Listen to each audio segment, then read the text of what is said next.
I, 32 male, was married to my ex-wife Jane, 30, for 5 years. Our marriage ended after I discovered she'd been cheating on me for about a year with multiple men. She got pregnant and confessed that she didn't know if the baby was mine or her affair partner's. A couple of months after the divorce, I tried to reach out to her to see if the baby was mine but couldn't, and I learned through a friend she and her new partner had left the country. That was 2 years ago, and I thought that was that. Recently, Jane reached out to my mother, claiming that her kid is mine and needs financial help. Jane told my mother that her partner left her when he found out the kid wasn't his. Now, for context, my mother has been desperate for grandkids, especially since my older brother is gay and child-free, and I've been single since the divorce. She's been relentless in pressuring me to help out Jane. However, I have my doubts given her infidelity. I find it hard to trust her claims without concrete evidence. So I've insisted on a paternity test before committing to any financial or emotional support. If the child is mine, I'll gladly step up and fulfill my responsibilities as a father, but I refuse to do so without proper legal documentation. My mother and Jane are both vehemently against the idea of involving lawyers or going through the legal process. They insist that the child is mine based on similar resemblances, like having blue eyes, which I have, but Jane also has blue eyes. This issue came to a head when my mother posted a picture of her and the kid titled, "My Grandson," on Facebook. Now, family members and some friends know about this issue and are contacting me. When I tell them I don't know if the kid is mine and I want to do a paternity test, they call me selfish and irresponsible. My family members say my mother will only say that because she's sure that the kid is mine. My friends say I'm an idiot for punishing the kid for what my ex-wife did. There is a chance the kid is mine, but I can't shake off my doubts, and I refuse to be manipulated into a situation where I might end up responsible for a child who may not be mine. I'm willing to do what's right, but need certainty first. But it's driving me crazy, with so many people close to me saying I should just take responsibility. My older brother is the only one on my side, and he thinks it's because my mother has accepted the kids that others are willing to accept it too, and because of family bonds, which are major things here. However, I'm standing firm on my decision to do a paternity test. Am I the idiot for refusing to accept my child? Not the idiot. DNA test or nothing, and make sure the results are sent to you directly. I've read many cases of results being fabricated. It's crazy to think you just step in and take over a parental role based on your lying ex-wife's claim, especially the fact that the ex is only reaching out because she needs financial support after the affair partner ran away. She likely already did a paternity test once, which is how the affair partner found out the kid isn't his. She can do another. Continue to stand firm with your decision, OP. Don't be played for a fool. Yup, you'd be an idiot not to test the DNA of your cheating ex's kid that she suddenly says is yours 2 years later when having money trouble. Please don't believe a word she says until it's proven. Also, your mother is the idiot here for posting that you have a kid before you have proof and are ready. Even if the kid is yours, that's not right of her to do, and you need to find a way to make that clear to her. That is not her place at all. Let Grandma provide the financial support if she's so eager. It's still not your problem. It's also very possible the kid is the affair partner's and they just broke up because she cheated on him too, or whatever the reason. Maybe he's paying child support already. Or maybe it's not the affair partner's, but she was also sleeping with 5 other guys at the time of conception. Maybe she saw that your mother was going to push you and figured she'd have an easy shot at doubling down on child support as long as no lawyers or paternity tests are involved. OP, your mother is blinded by her obsession with having grandkids. You're not being selfish, you're being responsible. Protect yourself and get the test done. I am from Galicia, a region in Spain that speaks a language very similar to Portuguese. My girlfriend is from Barcelona, which is in Catalonia. She speaks Catalan. We live in Madrid and study here at the university. Everyone in Spain speaks Spanish, except for foreigners, on a native level from education, media and exposure.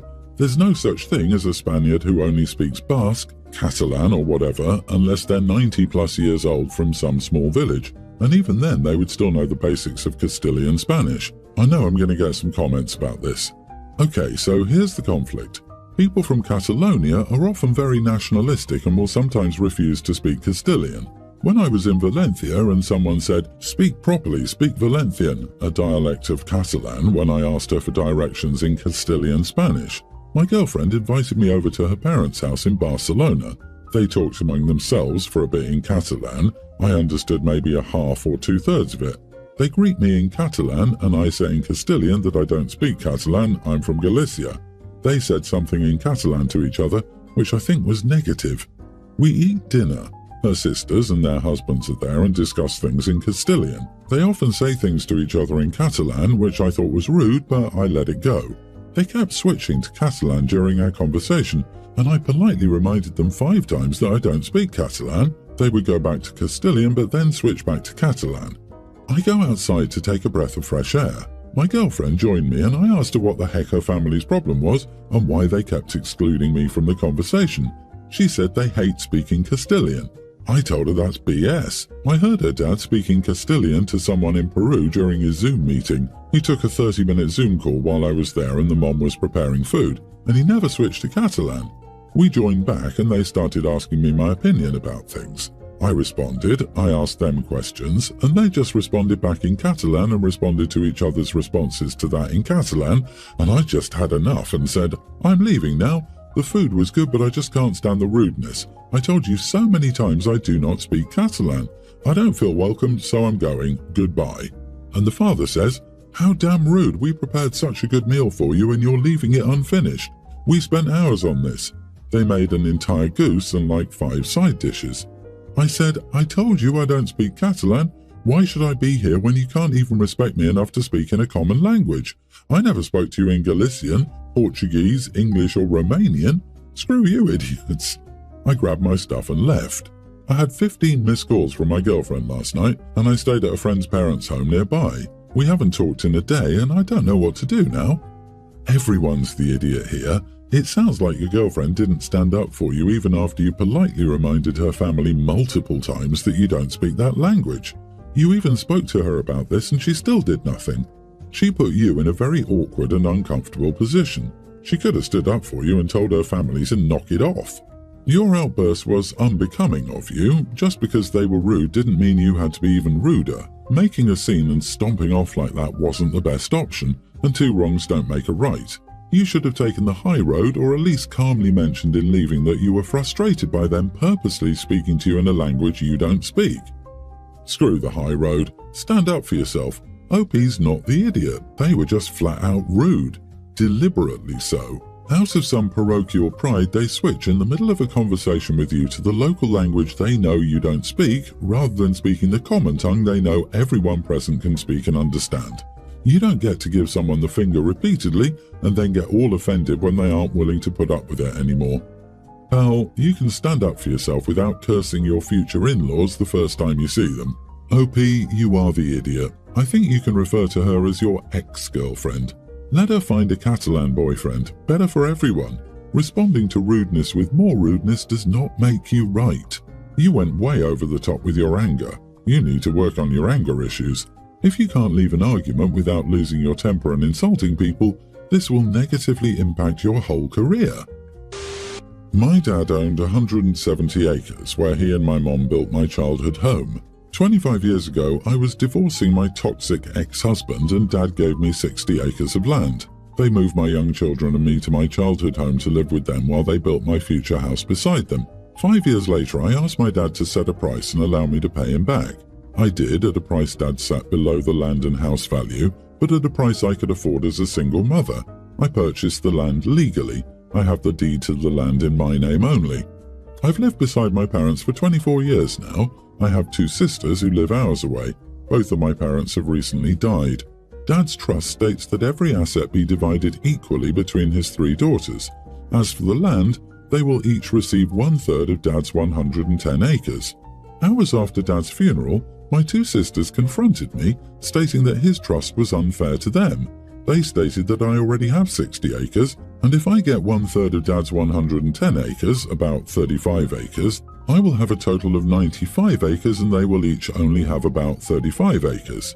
They believed that if I gave them my 1/3 share, I would have my 60 acres, and they would each get 55 acres, it would be fair.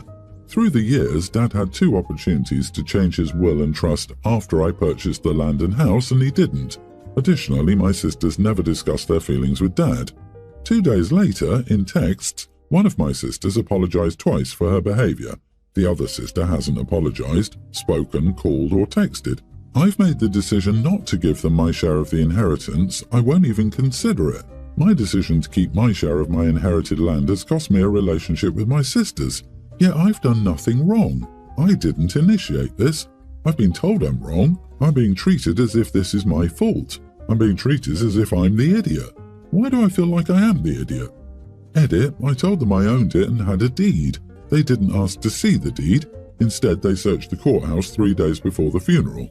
Not the idiot. Your sisters are entitled brats. You bought and paid for your share fair and square. They had their chance to talk to Dad about it and they didn't. Now they want to guilt trip you into giving up what's rightfully yours. Don't let them bully you. Keep your inheritance and tell them to shove it.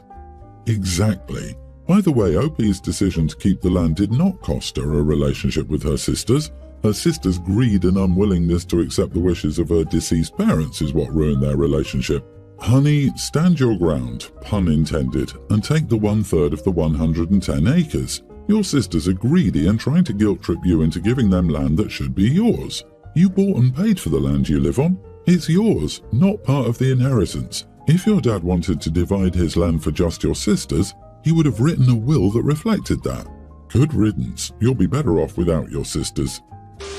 I, 31 female, am a manager for a big tech company. My husband is an internal medicine specialist. I make over $200,000 a year and he recently started making his full salary around $400,000. We had our first child around 2 years ago and I'm pregnant with our second. My family is pretty open-minded about it, but my husband's family is old-fashioned, and since we're Japanese, there's a consensus from them that women who are married with children shouldn't be working. My husband is fortunate he has fewer loans than other doctors, just over $130,000, but that's because his family paid a lot of it off already. So I've been getting hints from them that I should be a stay-at-home mom and leave the money-making to my husband. I don't want to leave my job and my company is relatively understanding.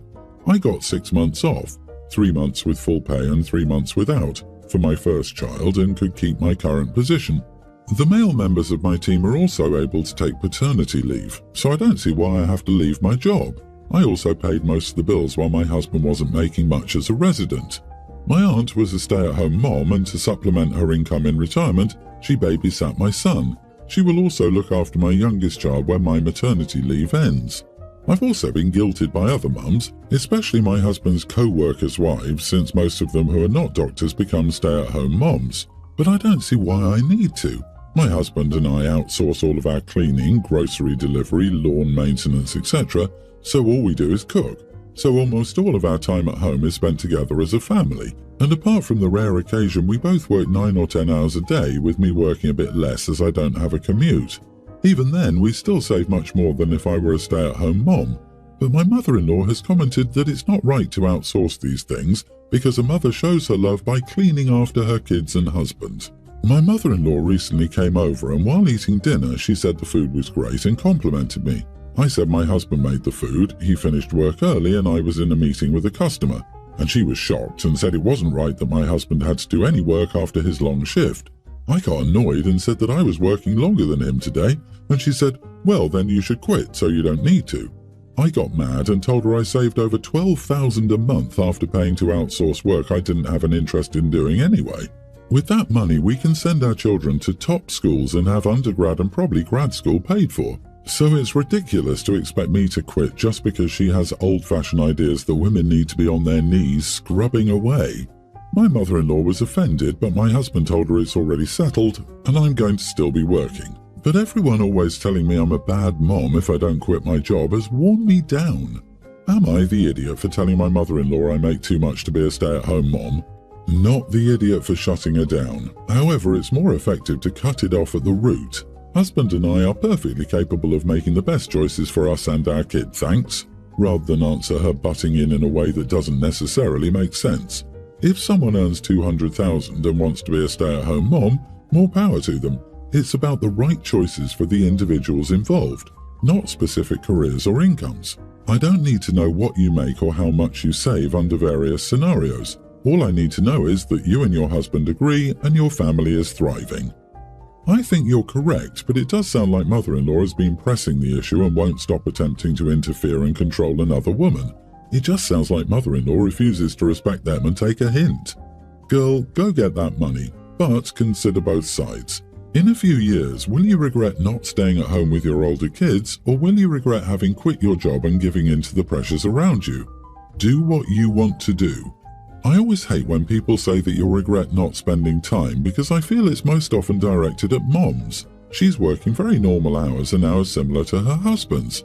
Yet they don't question if the dad spend enough time with the kids or show affection towards the child by cooking and cleaning.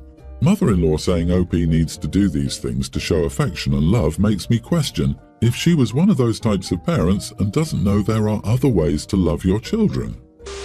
I'm a 26-year-old female and my boyfriend is 30. We've been dating for 3 years but just moved in together 6 months ago. I felt crazy busy since moving in together. I work outside of the house, commute for an hour a day and go to school part-time to try to get a better job, so my schedule is already packed. But since moving in together, it feels like my time spent doing chores has almost doubled.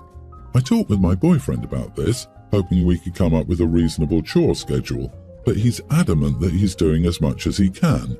Something else I've noticed since we moved in together is that he takes a nap from 4 p.m. to 8 p.m. daily. He otherwise sleeps through the night, usually from 1 a.m. to 10 a.m., but that afternoon nap is like clockwork. Long story short, I told him that he gets 14 or 15 hours of sleep every day and that he can start making more time to help around the house by shortening that nap. I don't even think that amount of sleep is healthy. But he insists it's a necessary part of his day and that I'm crossing a boundary by suggesting that he not nap. Am I the idiot? Not the idiot. He's getting nearly double the recommended amount of sleep the average adult needs daily. If he literally cannot function without that much sleep, he's asleep for more hours than he's awake. It's time he visited a sleep clinic. Does he even have a job that works around that sleeping schedule? He's the idiot for being selfish with his time and not taking an equal share of the household chores. And stop doing so many chores. They will add up and he will have to notice. Painful for you, but worth it. How's he going to take notice if he's never awake? LMAO.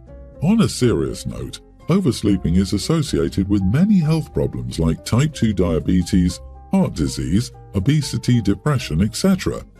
This is what I don't get. When he's working, if he gets up at 10 a.m. and then naps at 4 p.m., that's 6 hours, assuming he works the entire time. And when the heck do they spend time together? From 8 to 10 p.m. each night? And how did OP not know these things before moving in together? Didn't OP ever notice that her boyfriend wasn't doing anything before 10 a.m. or from 4 p.m. to 8 p.m.? Nobody needs that much sleep outside of having a diagnosed medical condition. If he requires 15 hours of sleep a day, you will assume the role of his caretaker if you stay with him. Sleeping that much simply does not allow him the time to handle a fair share of the household responsibilities and have a career. I think you are the idiot yourself if you don't seriously consider whether you want to sign up to be this man's caretaker before continuing this relationship. Also, your boyfriend doesn't understand what a boundary is.